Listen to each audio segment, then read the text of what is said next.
Good morning students, welcome to Amri Senior Secondary School class 10th mathematics chapter number 4 quadratic equation. आज हम उसका कर रहे हैं पार्ट नंबर 3 जिसकी मैं एक्सरसाइज 4.2 से ही कंटिन्यू कर रही हूँ। सम नंबर 5 आज हम कर रहे हैं। उसकी स्टेटमेंट क्या है, the altitude of A right triangle is 7 centimetre less than it's base. कि किसी भी राइट ट्रायंगल का जो ऑल्टीट्यूड है वो उसके बेस से 7 सेंटीमीटर लेस है, मतलब कम है। इफ द हाइपोटेन्यूज, और हमें हाइपोटेन्यूज जो है खुद से दिया हुआ है कितना है 13 centimetre. Find the other two sides. किसी ट्रायंगल की जैसे कि आपको पता है कि 3 साइड होती है। राइट ट्रायंगल, राइट ट्रायंगल किसको बोलते हैं, ये मैंने राइट ट्रायंगल बनाई हुई है। राइट ट्रायंगल जिसका एक एंगल 90 डिग्री का होता है उसे राइट ट्रायंगल बोलते हैं। राइट ट्रायंगल की 3 साइड्स होती हैं और ये नीचे वाली साइड को हम बेस बोल देते हैं। और ये जो सीधी लाइन है 90 डिग्री का एंगल बनाती है उसे हम परपेंडिकुलर बोलते हैं। परपेंडिकुलर को ही हम ऑल्टीट्यूड बोलते हैं। और ये जो लाइन है मेरे पास, ये जो दोनों कॉर्नर्स को मैच करते हैं इसे बोलते हैं हम हाइपोटेन्यूज। और ट्रायंगल की 3 साइड्स हैं। अब हाइपोटेन्यूज उन्होंने खुद से 13 सेंटीमीटर दिया हुआ है। वो कहते हैं कि बाकी की 2 साइड्स आप पता करो, ये इसका ऑल्टीट्यूड पता करो और आपने ये इसका बेस पता करना है। अब इनको पता करने के लिए मुझे लेट करना पड़ेगा। क्या करेंगे, वो कैसे लेट करेंगे। उन्होंने बोला है जो उसका ऑल्टीट्यूड है of A right triangle is 7 centimetre less than it's base. मैंने बोला था देन के बाद का वर्ड देखो क्या चीज़ दी हुई है। देन के बाद क्या आ रहा है, बेस। तो देन के बाद वाली जो भी साइड दी हो, जो भी दिया हो देन के बाद, उसको हमेशा लेट करो। तो मैंने यहाँ क्या लेट कर लिया, let the base of the right triangle equal to x. तो ऑल्टीट्यूड और बेस में क्या कंपैरिजन करा था उन्होंने कि वो जो ऑल्टीट्यूड है वो उसके बेस से 7 सेंटीमीटर लेस है। तो बेस को अगर मैंने x माना तो उसमें से अगर मैं 7 माइनस कर दूंगी तो वो क्या बन जाएगा, उसका ऑल्टीट्यूड। हाइपोटेन्यूज उन्होंने 13 सेंटीमीटर हमें खुद से दिया हुआ है। अब उसके बाद बच्चे आपको पता है कि जहाँ भी आपके पास राइट एंगल ट्रायंगल आएगी तो आपकी कौन सी थ्योरम लगती है, पाइथागोरस थ्योरम। तो मैंने यहाँ लिख लिया by Pythagoras theorem. Pythagoras theorem का फार्मूला क्या है, हाइपोटेन्यूज का स्क्वायर इक्वल टू परपेंडिकुलर का स्क्वायर प्लस बेस का स्क्वायर या ऑल्टीट्यूड का स्क्वायर प्लस बेस का स्क्वायर। अब हाइपोटेन्यूज की वैल्यू मुझे 13 दी हुई है, मैंने वहाँ उसको स्क्वायर लगा दिया। और ऑल्टीट्यूड जो है वो मेरे पास कितना है, x माइनस 7 का स्क्वायर, और बेस कितना है मेरे पास x का स्क्वायर। अब इसको कैलकुलेट करते, 13 का स्क्वायर 169, x माइनस 7 का स्क्वायर। यहाँ फॉर्मूला लग रहा है a माइनस बी का होल स्क्वायर, जो किसके इक्वल होता है, a square plus b square minus 2ab। 2 a की जगह पे x, b की जगह पे 7, 2 इंटू 7 14x, और साथ में ये वाला एक्स स्क्वायर आ गया। अब यहाँ ये वाला एक्स स्क्वायर और ये एक्स स्क्वायर क्या है मेरे पास, लाइक टर्म्स, इनको मैंने इकट्ठा कर लिया। एक्स स्क्वायर और एक्स स्क्वायर क्या बन गया मेरे पास, 2x स्क्वायर, और ये 14x, और ये क्या आ गया मेरे पास प्लस का 49, और दूसरी साइड क्या है मेरे पास 169। अब इन टर्म्स को, सारी जो टर्म्स है मेरे को मैंने एक साइड पे इकट्ठे कर लेना है। अब इनको जब हम एक साइड पे इकट्ठे करेंगे तो क्या आ जाएगा मेरे पास, 2x square minus 14x plus 49। ये मैंने ऐसे कैसे रख दिया, ये वाली टर्म्स को मान लो मैं इधर लेके आ रही हूँ। तो ये क्या था मेरे पास प्लस का, तो ये क्या हो गया माइनस का, और मेरे पास क्या बच गई इक्वेशन 0 के इक्वल। अब इनमें से ये टर्म्स फिर से लाइक टर्म्स है, ये माइनस का ये प्लस का, तो प्लस माइनस माइनस। 169 में से 49 को माइनस कर दूंगी तो क्या आ जाएगा, माइनस 120, बड़े वाले नंबर का साइन। अब पूरी इक्वेशन में से 2 कॉमन निकल रहा है, तो मैं क्या करूंगी, उसमें से 2 को कॉमन निकाल देंगे। जब हम 2 को कॉमन निकालेंगे तो इक्वेशन क्या बचेगी, 2 बाहर आ गया, यहाँ एक्स स्क्वायर 17 को 2 से 14 को 2 से डिवाइड करो तो क्या आ जाएगा 7, अंदर बच गया 7, 120 को 2 से डिवाइड करो तो क्या आ गया 60, और ये मेरे पास अंदर इक्वेशन बन गई जब मैंने 2 को कॉमन निकाला। ये जो 2 है दूसरी साइड जाके 0 से डिवाइड हो जाएगा तो ये क्या बन जाएगा 0। अब मेरे पास इक्वेशन क्या आ गई, x square minus 7x minus 60 equal to 0। इस इक्वेशन को मैंने सॉल्व करना है और इस इक्वेशन से मैंने x की वैल्यू को फाइंड आउट करना है। वो क्या निकल जाएंगे मेरे रूट्स, और ये मैं किससे निकाल रही हूँ, प्राइम फैक्टराइजेशन मैथड से।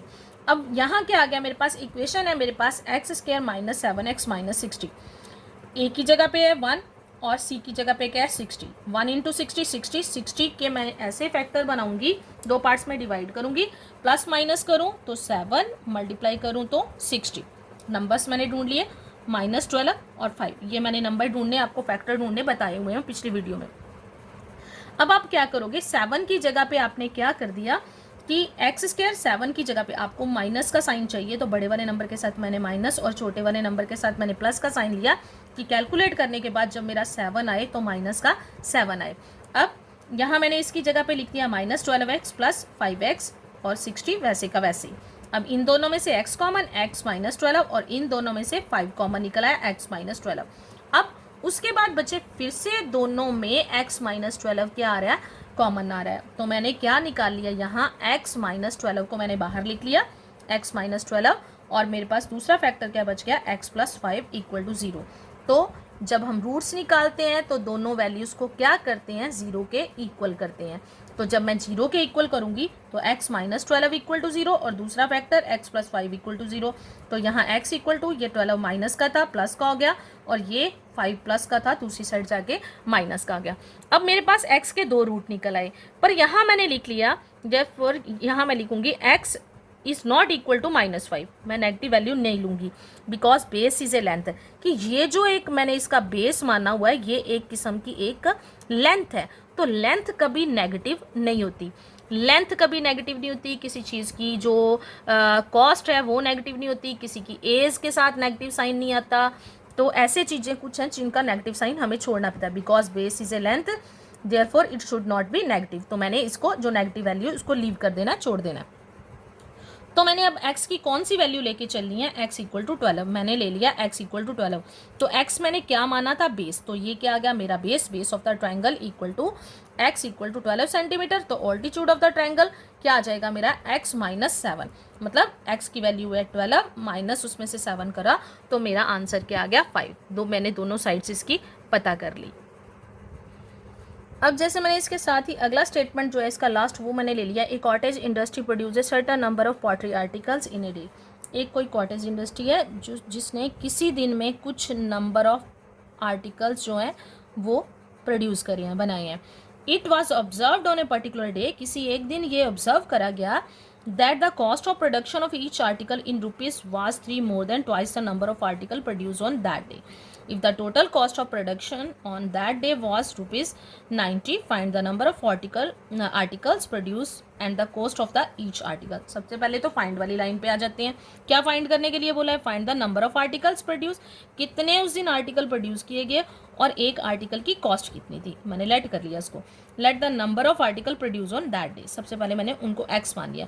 क्यों मैंने इसको x माना, क्योंकि उन्होंने उनके बीच में कंपैरिजन, तो कहता है it was observed on a particular day that the cost of production, कि जो cost of production of each article, एक आर्टिकल की कॉस्ट कितनी थी जितने उस दिन, each article was 3 more than twice the number of article produced on that day, जितने उस दिन आर्टिकल बनाए गए उनके ट्वाइस से, ट्वाइस मतलब दुगने से 3 ज़्यादा वो कॉस्ट दी हुई है। इसलिए मैंने let the number of article x माना, तो कॉस्ट कितनी आ गई, x आर्टिकल प्रोड्यूस करे थे तो उसके ट्वाइस मतलब 2 से मल्टीप्लाई कर दिया, 3 more मतलब 3 प्लस करके ये क्या आ गई मेरी कॉस्ट। तो कहता है कि उस दिन उस पर्टिकुलर डे पे कितने रुपीज़ का उसने काम करा, 90 रुपीज़ का।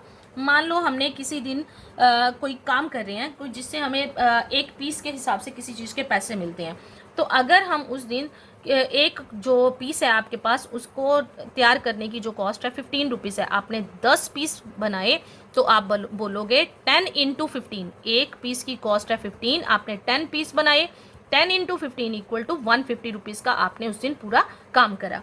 तो ये ऐसे ही आ गया अकॉर्डिंग टू स्टेटमेंट। उस दिन उसने जो है वो पॉटरी के जो आर्टिकल्स बनाए थे वो x बनाए और एक आर्टिकल की कॉस्ट इतनी थी, तो उस दिन टोटल उसने कितने रुपीज़ का काम करा, 90 का। अब इससे हम स्टेटमेंट बनाएंगे, फिर उसकी कॉस्ट निकालेंगे। 2 को x के साथ मल्टीप्लाई, 2x को x के साथ मल्टीप्लाई, 2x², 3 के साथ करा 3x प्लस = 90, सारी टर्म्स एक साइड पे, 2x² + 3x - 90 = 0। अब फैक्टर बनाने के लिए 2 को 90 से मल्टीप्लाई कर दिया तो कितना आ गया, 180। अब हम जब इसके फैक्टर बनाएंगे तो क्या लिखेंगे, इसको 3 की जगह पे मैंने 15 - 12x कर दिया।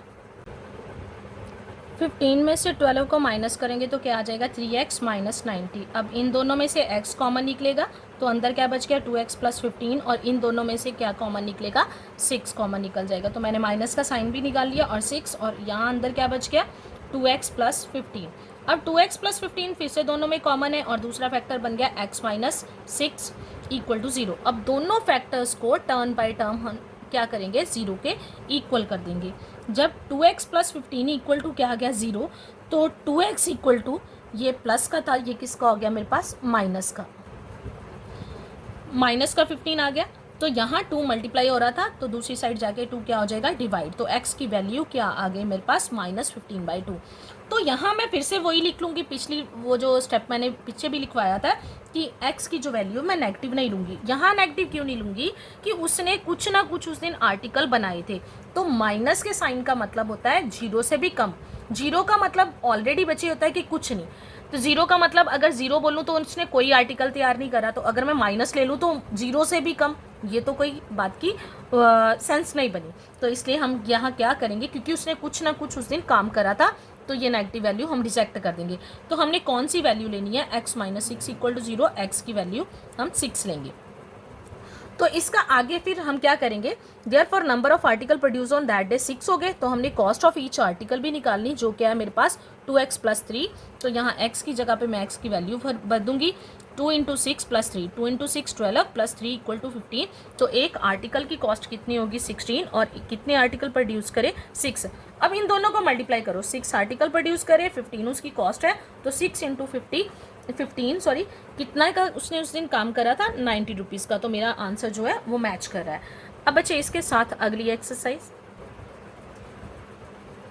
4.3 ले रही हूँ बच्चे, उसका find the roots of the following quadratic equation if they exist by the method of completing the square. मैंने बच्चे आपसे जब ये चैप्टर शुरू करा था तो मैंने बोला था कि इसके 3 तरह से हम फैक्टर बनाएंगे, prime factorization method, complete square method और तीसरा क्वाड्रेटिक फार्मूले से।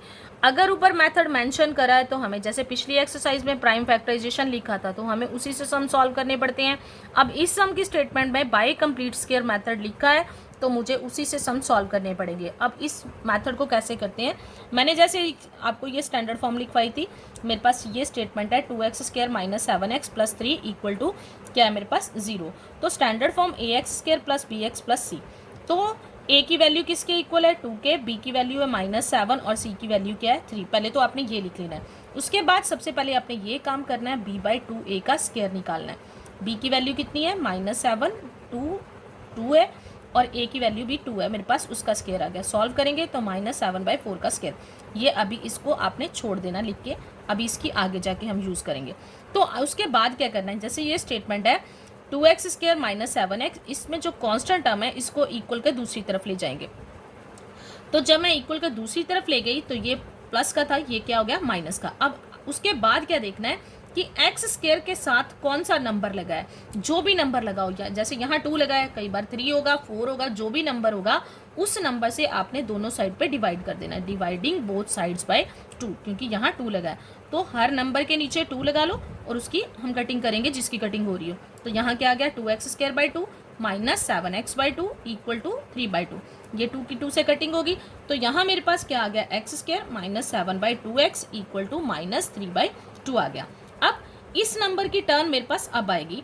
अब क्या करेंगे, ये जो मेरे पास बचा है तो एडिंग -7/4 का स्क्वायर इन बोथ साइड, दोनों साइड पे इस नंबर को मैं ऐड कर दूंगी। जब पहले मेरे पास था x स्क्वायर माइनस 7/2x, अब मैं इसमें ऐड कर रही हूँ x square minus 7/2x plus कर दिया इसमें ये वाला नंबर, इस साइड भी प्लस कर दिया और इस नंबर को मैंने इस साइड भी प्लस कर दिया, प्लस का साइन डाल के मैंने लिख दिया। अब उसके आगे बच्चे क्या करना है हमने कि जैसे यहाँ ये मेरे पास बन रहा है a square plus b square minus 2ab का फार्मूला बन गया। आपने जिन नंबर के साथ स्क्वायर लगा उन दोनों नंबर्स को एक ब्रैकेट के आगे, जैसे x स्क्वायर प्लस का तो प्लस का, इसके आगे माइनस का साइन है तो -7/4 का होल स्क्वायर लगा दो, इक्वल टू दूसरी साइड -3/2 आ गया, इसका स्क्वायर को खोलेंगे तो 49/16 आ गया। अब आपने आगे क्या करना है इसको कि यहाँ मेरे पास आ गया कि x माइनस 7/4 का स्क्वायर, तो यहाँ मैं एलसीएम लूँगी, 2 और 16 का एलसीएम क्या आ जाएगा मेरे पास 16, और फिर इसको सॉल्व करेंगे तो 2 को 16 से डिवाइड करा 8 को 3 से मल्टीप्लाई करा -24 प्लस 49/16। फिर से जब हम इसको कैलकुलेट करेंगे तो इस साइड को नहीं मैंने सॉल्व करना, मैं सिर्फ ये वाली साइड सॉल्व कर रही हूँ। x माइनस 7/4 का स्क्वायर इक्वल टू 25/16 आ गया। अब आपने करना क्या है, जो स्क्वायर है दूसरी तरफ क्या बन जाता है, स्क्वायर रूट। जैसे यहाँ ये स्क्वायर का साइन था तो यहाँ से x माइनस मैंने 7 लिख दिया इक्वल टू ये 25/16 था, ये स्क्वायर रूट का साइन बन गया। अब जब स्क्वायर रूट निकालेंगे 25 का स्क्वायर रूट होता है 5 और 16 का स्क्वायर रूट होता है 4। देखो बच्चे अब यहाँ आ जाएगा इसके साथ प्लस माइनस का साइन साथ में आएगा 5/4। और अब मैंने x की वैल्यू निकालनी है तो x इक्वल टू ये जो 7/4 है दूसरी साइड जाएगा तो ये माइनस का तो ये प्लस का हो जाएगा। अब मैंने लगाना कैसे है, ये जो प्लस और माइनस का साइन है इसके अगली तरफ हम 7/4 लगाएंगे। तो हमेशा याद रखना ये दोनों साइंस के आगे लगाओ इसको। तो x इक्वल टू उसकी वैल्यू अगर उसको बाद में भी लगाओगे तो ये प्लस का ही रहेगा, पर सॉल्व करने की टाइम पे आपको ऐसे थोड़ा सा अलग सा लगेगा, इसलिए इसको आगे लगाना है 7। इसका एलसीएम कितना आ गया, 4 आ गया। तो ऊपर वाला नंबर एज इट इज ही आ जाएंगे, 7 + -5 आ जाएगा। एक बार इस साइन जो प्लस का है इसको अलग से करके लिख लेंगे 7 + 5/4, दूसरी बार 7 - 5/4। तो 7 + 5/4 12/4, कटिंग करके क्या आ गया 3, 7 - 5 2/4 आ गया, कटिंग करके आ गया 1/2। तो अब इसकी वैल्यू क्या आ गई मेरे पास x की वैल्यू कितनी आ गई 3 और 1/2। अब बच्चे मैंने एक और सम लिया, जैसे वहाँ ऊपर लिखा हुआ था कि find the roots of the following quadratic equation by complete square method if they exist. अब मैं बता रही हूँ ये तो एग्जिस्ट पिछली में वीडियो में था, पिछले जो अभी सम में था वो एग्जिस्ट कर रहे थे तो उसका आंसर आ गया। अब कब एग्जिस्ट नहीं करते, मैंने फिर से स्टेटमेंट ले ली, a की वैल्यू 2, b की वैल्यू 1 और c की वैल्यू क्या आ गई 4। मैंने b/2 a का स्क्वायर निकाल लिया तो क्या आ जाएगा, b की वैल्यू कितनी 1, 1/2 इंटू 2 का स्क्वायर तो कितना बन गया 1/4 का स्क्वायर। इसको एज इट इज रख लिया। अब कांस्टेंट टर्म को इसमें दूसरी तरफ ले गए तो -4 हो गया, 2x² + x इक्वल टू -4। अब आगे क्या लगा हुआ है 2, डिवाइडिंग बोथ साइड्स बाय 2 कर दिया। तो यहाँ मेरे पास क्या बन गया 2x² + x/2 इक्वल टू -4/2। ये 2 और 2 की कटिंग होगी, मेरे पास बचा क्या x² + 1/2x इक्वल टू -2। अब इस नंबर की टर्न आ गई, हमने क्या करना है दोनों साइड इसको ऐड करना है। मैंने आगे लिख लिया एडिंग 1/4 का स्क्वायर इन बोथ साइड्स, दोनों साइड्स पे मैं 1/4 का स्क्वायर को ऐड करने लगी हूँ। तो मैंने दोनों तरफ उसको 1/4 का स्क्वायर ऐड करके लिख लिया। तो यहाँ आ गया x² + 1/2x + 1/4 का स्क्वायर और दूसरी तरफ में -2 + 1/4 का स्क्वायर। और अब यहाँ देखो मैंने बोला था इस फार्मूले को a + b के होल स्क्वायर में चेंज करना, पर वहाँ पिछले सम में यहाँ माइनस था, b की वैल्यू के साथ माइनस था तो मैंने बीच में माइनस का साइन लगाया। अब प्लस का है तो यहाँ क्या लिखेंगे x + 1/4 का स्क्वायर। तो दूसरी तरफ फिर से मैं एलसीएम वाला स्टेप ले रही हूँ। तो यहाँ जब मैं एलसीएम वाला स्टेप लूँगी नीचे कुछ नहीं था 1 आ गया, 1 और 16 का एलसीएम 16 आ गया। तो 16 को 2 के साथ मल्टीप्लाई करेंगे -32 + 1/16 और इधर वाला नंबर एज इट इज ही चल रहा है। अब आगे क्या आ गया मेरे पास x + 1/4 का स्क्वायर, यहाँ 32 आया, 32 माइनस का और +1 का, प्लस माइनस माइनस 32 में से 1 को माइनस करा तो -31। अब बड़े वाला नंबर तो माइनस का तो साइन आ गया -31/16 और अब बच्चे यहाँ आके ये जो सम है हमें पता चलता है कि ये एग्जिस्ट करता है कि नहीं करता। जैसे पिछला सम मैंने करवाया था वहाँ आपके पास यहाँ लास्ट में बचा था स्क्वायर करने से पहले 25/16 जो कि एक पॉजिटिव नंबर था। तो पॉजिटिव नंबर का स्क्वायर रूट निकालना पॉसिबल है, पर यहाँ आ गया नेगेटिव साइन, क्योंकि ये जो स्क्वायर है दूसरी साइड जाके जब स्क्वायर रूट बनेगा तो हमने आज दिन तक आपने अभी तक नेगेटिव नंबर का स्क्वायर रूट नहीं निकाला। मतलब जो नेगेटिव नंबर होता है 0 से छोटा होता है। तो रूट कब एग्जिस्ट करते हो, जब उसकी ये जो इक्वल टू, अगर इधर 0 आ जाता तो भी रूट एग्जिस्ट करने थे। 0 से बड़ा नंबर मतलब कोई भी प्लस का नंबर हो तो रूट एग्जिस्ट करते हैं। अगर यहाँ इस साइड पे फिर नेगेटिव नंबर बचे तो रूट्स डज नॉट एग्जिस्ट। तो इस कंडीशन में हम क्या लिखते हैं, therefore roots are not real, roots real नहीं है, therefore roots does not exist, इसलिए रूट जो है एग्जिस्ट नहीं कर रहे। तो इसके बाद हमने सम को सॉल्व नहीं करना होता है, यहीं पे हमारा सम ये खत्म हो जाता है। अगर यहाँ और जैसे 31/16 मेरा पॉजिटिव आता, प्लस का साइन आता, तो मैंने इस सम को आगे करना था। मतलब कंडीशन के अकॉर्डिंग हम उसको सॉल्व करते जाते, जो आंसर आता है फिर हम वो लगा देते हैं। ये वाला सम यहीं ख़त्म हो गया। और जो जैसे मैंने आज 4.3 जो एक्सरसाइज करवाई है उसका कंप्लीट स्क्वायर मेथड, उसी से रिलेटेड मैंने जो सम है आपको होमवर्क के लिए दिए हैं। ये मैंने 6 सम दिए हैं और साथ में उनके आंसर्स दिए हैं। ये सारे सम आपने अपनी फेयर कॉपीज़ पे करने हैं और जो वीडियो में सॉल्व करवाए गए हैं स्टेटमेंट वाले सम या दूसरे सम इस एक्सरसाइज के, वो भी आपने सॉल्व करके अपनी फेयर कॉपीज़ को कंप्लीट करना है।